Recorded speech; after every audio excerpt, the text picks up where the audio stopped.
In this video, we're going to look at setting up Serilog in an ASP .NET Core web app using app settings configuration. With Serilog, we can set all of our configuration up in code if we want to, but if you're interested in using it from app settings, and this is going to show you quite easily how you can do that with really not many lines of code to actually enable it. We'll go through a couple of gotchas in terms of where you can use the logger, but otherwise, if you stick right to the end of this video, we'll look at how you can navigate some of these things with either ChatGPT or Copilot and some of the differences in the answers that you might get. So let's jump over to Visual Studio and check it out. What I have done on my screen right now is I've just set up a new project in my solution, and it has a really lengthy name, ASP NET Core Serilog from App Settings example. So this is going to be in my repository that I will have up on GitHub. So if you're interested, I do have my dev leader examples. Not all of them, but a lot of them go up to GitHub from all my video tutorials. But I would honestly say that the code that I'm going to be adding here, it's not really going to be groundbreaking in terms of you needing to pull this code down and use what I'm writing. If you follow along, it should be hopefully pretty straightforward.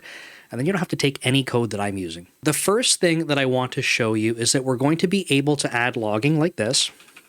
So take an iLogger, we can say logger like this, and then we could do something like thanks Copilot so much, and we'll do another logger. Cool. So we can do log lines like this inside of our minimal API, and we'll talk about a couple of other spots for logging, like what happens if we want to log in startup and what that means. First thing that we need to be able to do is get the required NuGet packages. So I've cheated a little bit, I apologize, but I've already added a couple into here.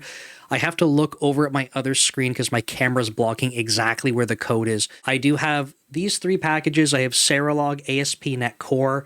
This is going to be the important one for us because we're working ASP .NET Core, but really the magic is happening from this package here. And if you actually read a little bit of the documentation on the NuGet package, like when you go to search for this one and you see it listed in Visual Studio, it actually shows you in the app settings, it shows you an example of app settings where you can have all this stuff configured. So this is the one that's going to let us sort of link up app settings and Serilog together.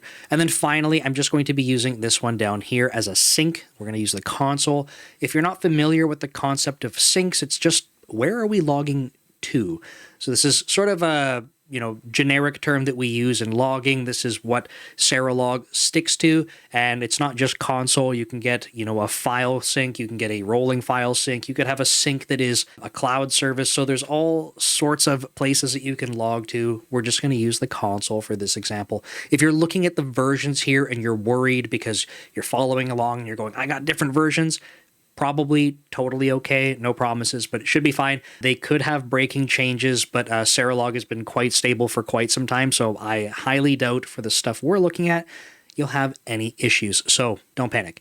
Now that we have that in place, if we go over to program.cs, we're going to look at the couple of lines of code we need to actually get Serilog wired up as the logging framework for our web app and having it read from configuration. So first thing we're going to do is at the top, using Serilog. Okay, I'm going to add this. You'll notice, if you're paying attention, I get a red squiggly under logger right away. And that's because this is a type that is used in both Serilog and the Microsoft extensions namespace. Just to make this a little bit easier as we go through this, I'm just going to alias iLogger to be the Microsoft extensions. Come on, Copilot. Logging.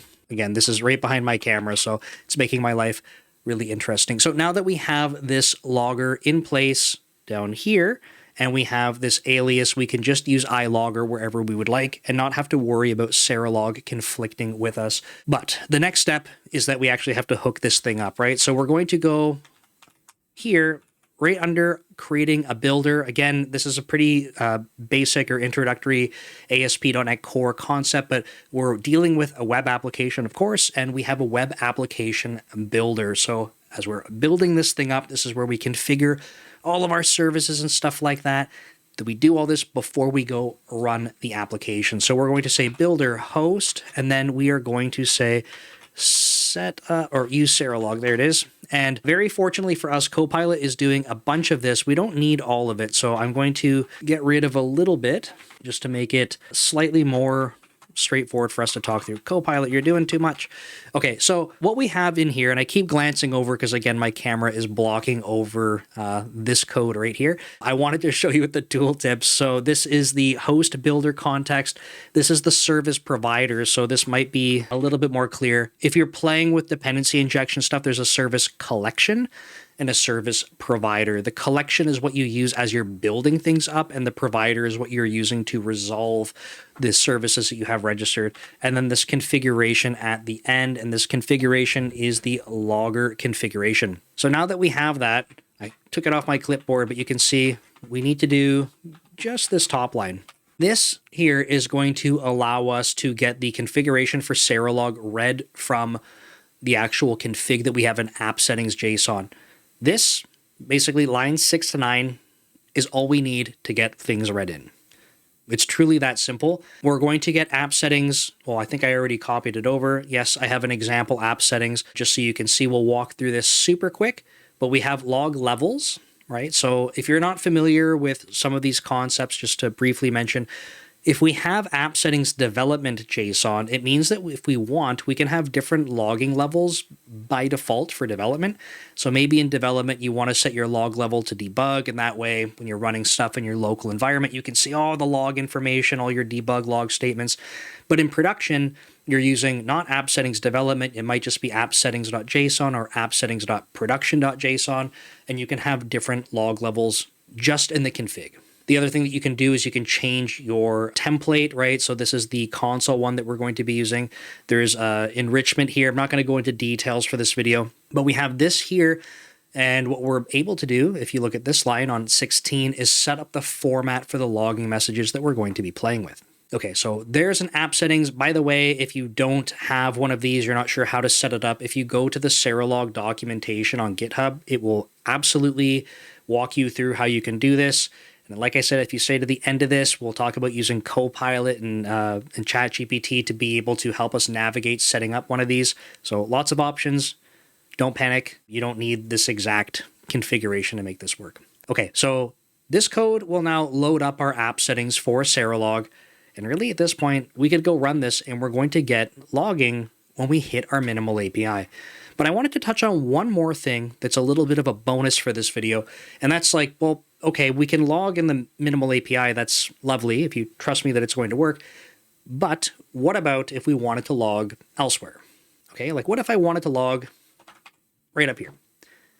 Well, the tricky part with hooking up Serilog, and this is going to be similar for other logging infrastructure, the challenge with hooking it up when you're building all these things is that we don't have it configured at the time we want to go use it. So line 5, where I have my cursor, if I want to try to resolve a logger from the dependency container, we haven't done anything.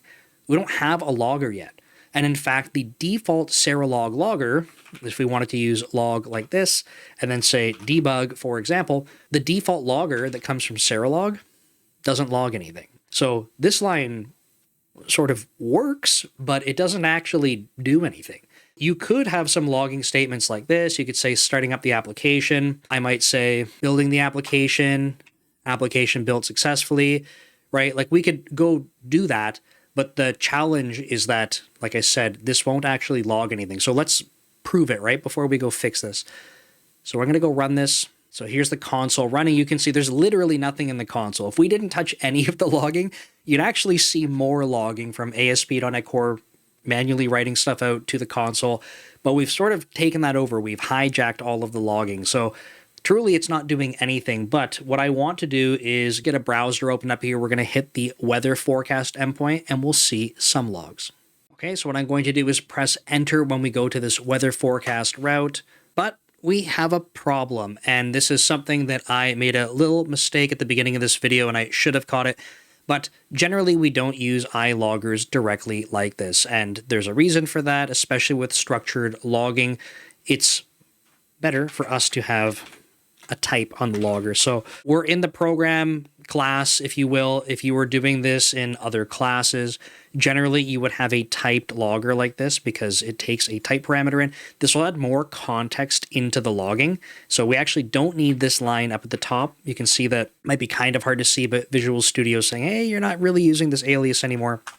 That's right. This problem here, or this problem we are seeing will be fixed by this, because we will be able to resolve this. If you truly want to be able to resolve just an iLogger interface, we have to do a little bit more setup in terms of the dependency injection. In my opinion, not really worth it, because you should basically always be trying to use a typed logger like this. If we go ahead and run this again, right, we'll pull this up again. No logging yet at the startup. We're going to come back to this in just a moment. Now, if we go run this again, we should get logging, right? So we can see that we have our structured logs from Serilog coming in. So we have the one at the beginning and the one at the end. So these two log lines, what is going on with Visual Studio?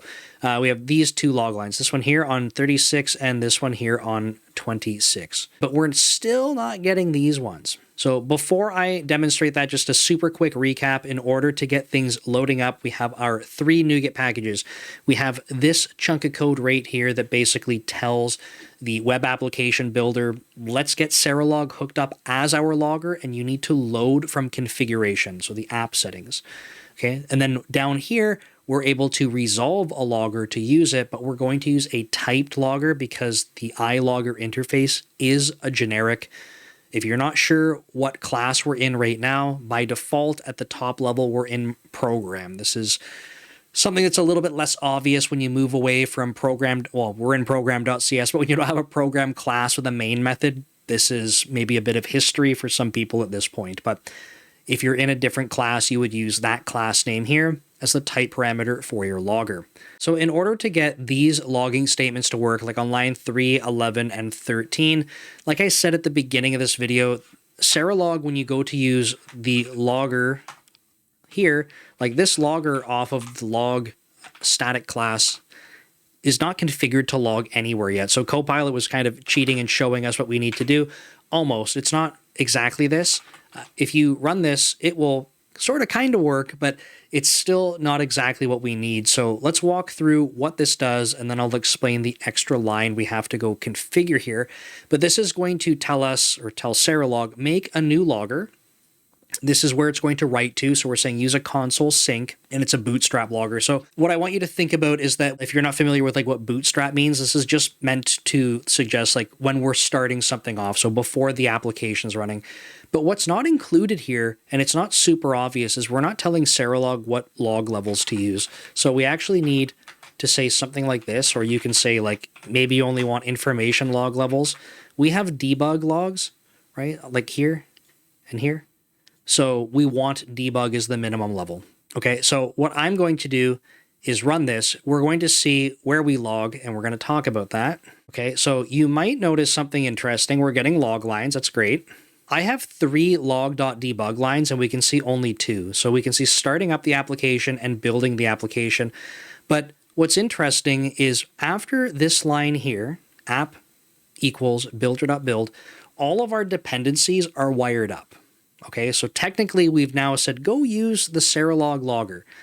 But what's really interesting, at least in my opinion, is that at this point, once we build, we're using the Serilog logging from configuration, but we haven't actually started the application, so we can't use the logger yet. There are some ways around this, like you could basically do another bootstrap in between. Depends how much logging you want, where you want to log. You could store a reference to this logger, right? You can see with the tooltip, this is Serilog iLogger. So instead of using the static one like this, you could assign it to a Serilog iLogger, pass that through.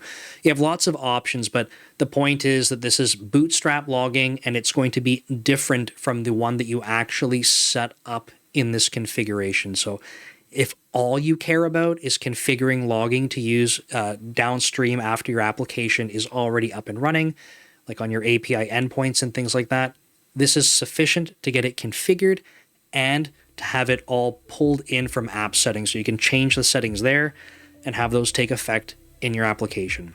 So hopefully you found that helpful. And like I said, if you stayed to the end of this one, we're now going to talk about how you might navigate this with either ChatGPT, Copilot, your favorite AI tool, and how you get slightly different answers. So if you're interested in that, you can check it out right here.